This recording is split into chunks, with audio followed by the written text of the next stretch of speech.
বাচ্চারা ঘুমানোর পরে মা বোনেরা সন্তানের মাথায় হাত রেখে এই দোয়াটি জীবনে একবার হলেও আপনি তার জন্য পড়ুন। কারণ এই দোয়ার বরকত যেই সন্তান জীবনে বাবা মার কাছ থেকে পায়নি, এই সন্তান হচ্ছে পৃথিবীর সবচেয়ে হতভাগা সন্তান। কারণ এই দোয়াটি হচ্ছে এত দামি একটি দোয়া যে রাসূল করিম সাল্লাল্লাহু আলাইহি সাল্লাম আব্দুল্লাহ ইবনে আব্বাস রাদিয়াল্লাহু তাআলা আনহুর মাথায় হাত রেখে নিজে তার জন্য দোয়া করেছেন এবং গোটা উম্মার জন্য শিখিয়েছেন তারা যেন সবাই মিলে তাদের সন্তানের জন্য এই দোয়াটি অবশ্যই করে।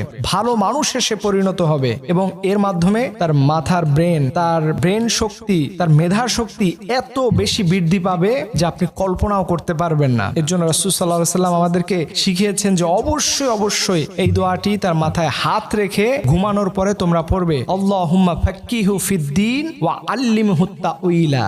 এই দোয়াটি আপনি আপনার সন্তানের মাথায় হাত রেখে জীবনে একবার হলে আপনার পড়া উচিত।